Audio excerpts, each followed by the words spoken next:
मैं संक्षेप में अपने मित्र बिलारी जी को याद दिलाना चाहता हूं, इनकी स्मृति भी मजबूत करना चाहता हूं कि जन आधार पर कोई फर्क नहीं पड़ता। ये आपका वक्तव्य ऐतिहासिक तौर पर गलत है। मैं जनता दल में पहले दिन से और जनता पार्टी में उनके साथ रहा हूं।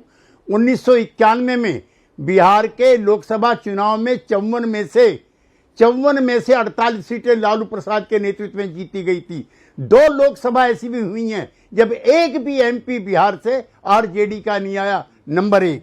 नंबर 2, 2010 का चुनाव ऐसा था जब नेता प्रतिपक्ष बनने लायक भी लालू जी की पार्टी नहीं रही थी, जब 22 सीटें मात्र मिलती थी। तो लोकतंत्र लोकलाज से चलता है और बेशर्मी से जो आरोप लगते हैं पॉलिटिकल लीडर्स पर, उनकी यही दुर्गति होती है कि लोकसभा में ना मायावती जी की कोई सीट रही और ना लालू प्रसाद जी की रही। जनता की स्मृति को इस तरह से ताकत को इतना कम ना आंका जाए। बिलारी जी, आपको जवाब देने का मौका दूंगी, लेकिन पहले मेरे 2 मेहमान।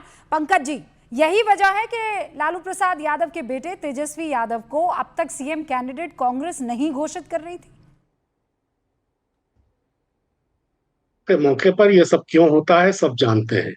नीतीश कुमार पर खुद दया और पटना की जेल के कैदियों के लिए दवा खरीदी में घोटाला करने के बहुत गंभीर आरोप लगे। क्या हुआ उनका?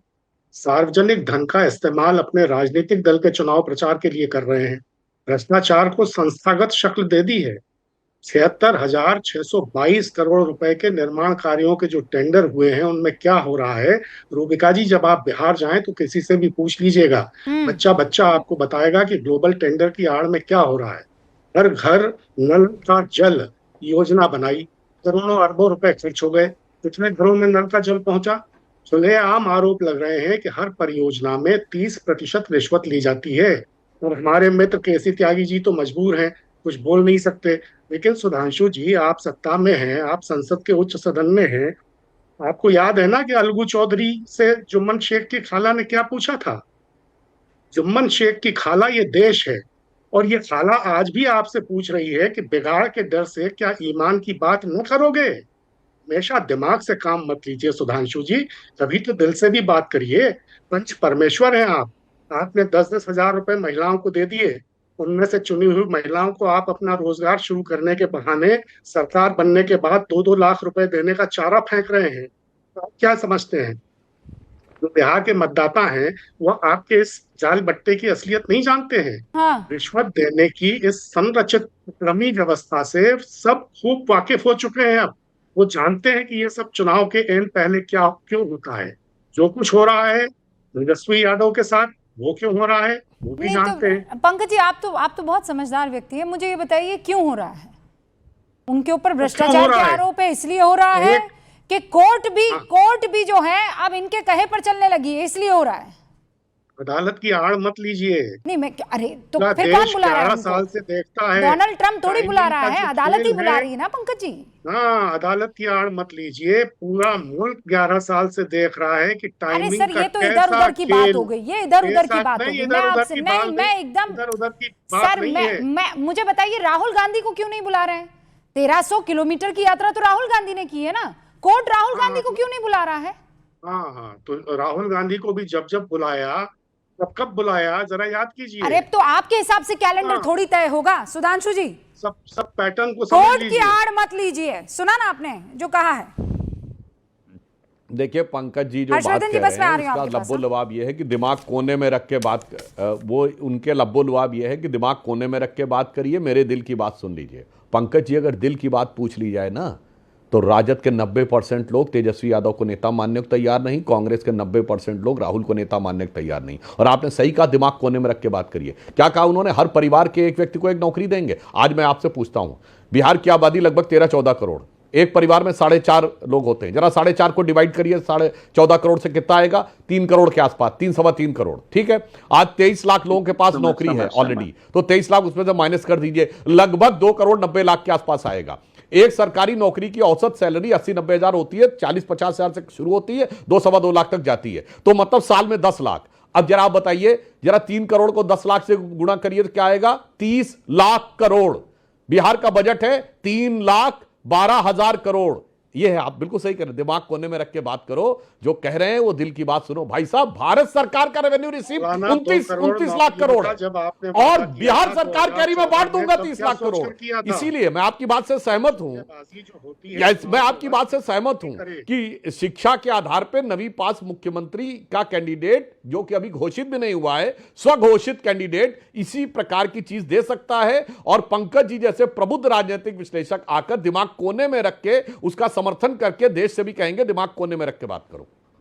दिल से भी बात करिए सुधांशु जी, मैं ये निवेदन कर रहा हूँ आपसे। अरे सर सुनिए ना, दिल, गुर्दे, फेफड़े, सब दिमाग, सबसे बात कर ली जाएगी, लेकिन कोर्ट में ये सब नहीं चलता ना। कोर्ट में तो प्रूफ चलता है, और कोर्ट में अगर हर्षवर्धन जी बुलाया गया है तो इसके पीछे कोई, हाँ मतलब पर्दे के पीछे कोई खेल कैसे आप कर सकते हैं भाई?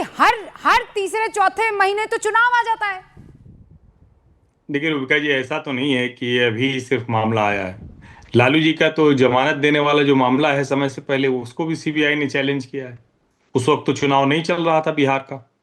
और मेरी समझ में नहीं आता कि भ्रष्टाचार के मामले में नेताओं पर कार्रवाई होते ही जनता के सुर और नेता के सुर एकदम अलग अलग क्यों होते हैं? क्या जनता का कोई आपको कहीं विरोध दिखा? लालू जी तो बड़ी ताकतवर पार्टी है, तेजस्वी जी बड़े ताकतवर हैं, क्या जनता का सुर दिखा? कहीं जनता नहीं दिख रही है। नेताजी लोग इसके पक्ष में क्या क्या गढ़ रहे हैं, और ये क्या कोई कह सकता है कि किसी पार्टी में भ्रष्टाचारी नहीं है? सब पार्टी में भ्रष्टाचारी नहीं। जनता हैरान है, जहां जिसकी सरकार है भ्रष्टाचार के सब कीर्तिमान बना रहे हैं।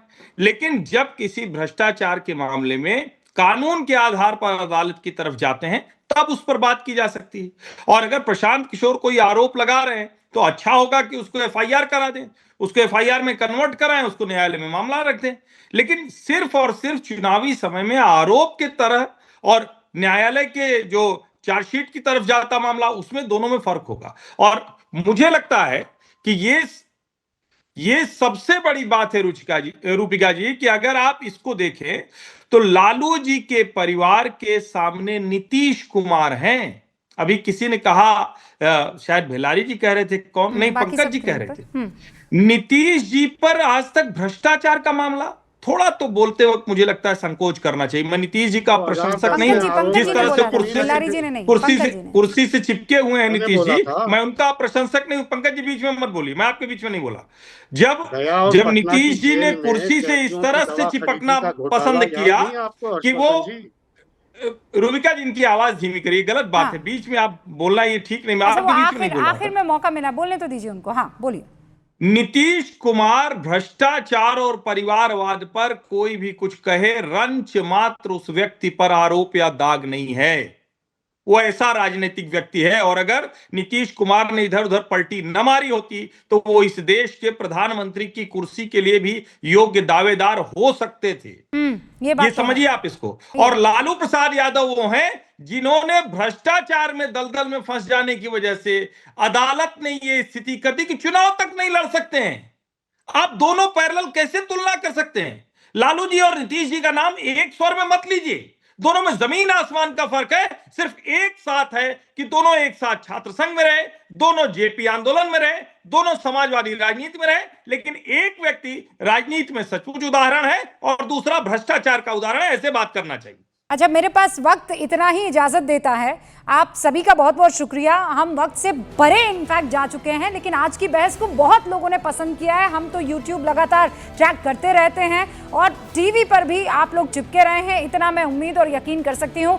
केसी त्यागी साहब, सुधांशु त्रिवेदी जी, हर्षवर्धन जी, पंकज जी, भिल्लारी जी, आप सभी का बहुत बहुत स्वागत और शुक्रिया कि आपने डिबेट में हिस्सा लिया। देखते रहिए News 18 इंडिया। गूंज में इतना ही।